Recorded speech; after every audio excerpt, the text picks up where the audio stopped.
घमंडी राजकुमारी और लड़के की प्रेम कहानी। राजकुमारी एलिना 18 साल की, लंबी और सुंदर, सुनहरे घने बाल, तीखी आंखें और नुकीली नाक। उसने नीले और सुनहरे कढ़ाई वाला शाही गाउन पहना हुआ है और ऊंची एड़ी के जूते पहने हैं। वो महल की बालकनी पर खड़ी होकर अपने राज्य को घमंड भरी नजरों से देख रही है। रियान 19 साल का, साधारण लेकिन आकर्षक, बिखरे काले बाल, गहरी भूरी आंखें और हल्की दाढ़ी। उसने सफेद ढीली शर्ट, भूरे रंग की पतलून और साधारण जूते पहने हुए हैं। वो खेत में काम कर रहा है, उसके हाथ मिट्टी से सने हुए हैं। राजकुमारी अपने सेवकों पर गुस्सा हो रही है क्योंकि उसकी मनपसंद डिश ठीक से नहीं बनी। वो गुस्से में प्लेट फेंक देती है और सभी नौकर डर से कांपने लगते हैं। राजा अपनी बेटी के घमंड से परेशान होकर उसे सबक सिखाने के लिए आदेश देते हैं कि वो 1 महीने तक गांव में रहे और वहां की जिंदगी को समझे। राजकुमारी सफेद घोड़े पर बैठकर गांव पहुंचती है। गांव के लोग उसे अचरज से देखते हैं। राजकुमारी गलती से रियान से टकरा जाती है और उसे तुच्छ समझकर नीचा दिखाने की कोशिश करती है, लेकिन रियान शांत रहता है।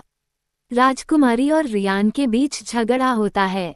राजकुमारी गुस्से में उंगली उठाकर बोलती है, जबकि रियान शांत मुद्रा में खड़ा रहता है। रियान राजकुमारी को चुनौती देता है कि अगर वह गांव में 1 हफ्ता बिना किसी शाही सुविधा के रह ले, तो वह उसे सम्मान देगा। राजकुमारी को पहली बार खेतों में काम करना पड़ता है। धूप में पसीना बहाकर काम करना उसके लिए मुश्किल हो जाता है।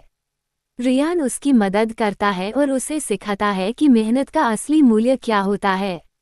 राजकुमारी पहली बार रियान से नरमी से बात करती है और दोनों के बीच दोस्ती की शुरुआत होती है। राजकुमारी को एहसास होता है कि रियान बाकी लोगों से अलग है।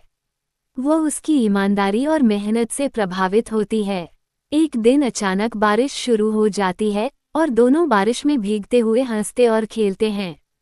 राजा का संदेश आता है कि राजकुमारी को तुरंत महल लौटना होगा।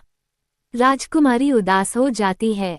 राजकुमारी और रियान एक दूसरे से विदा लेते हैं। दोनों की आंखों में दुख झलकता है, लेकिन वे कुछ नहीं कह पाते। राजकुमारी अब पहले जैसी नहीं रही। वो अहंकारी नहीं रही, बल्कि विनम्र और समझदार बन गई है। राजा को देखकर खुशी होती है कि उनकी बेटी अब बदल गई है।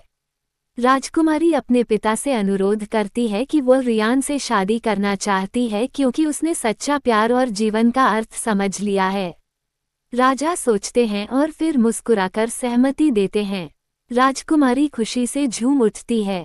शाही तरीके से राजकुमारी और रियान की शादी होती है। दोनों खुशी खुशी अपना जीवन बिताते हैं, जहां प्यार, सम्मान और सच्चाई का वास होता है। प्रिय मित्र, अगर एक कहानी आपको अच्छी लगी हो तो कृपया चैनल को सब्सक्राइब करें, वीडियो को लाइक करें, शेयर करें। कहानी सुनाने का धन्यवाद।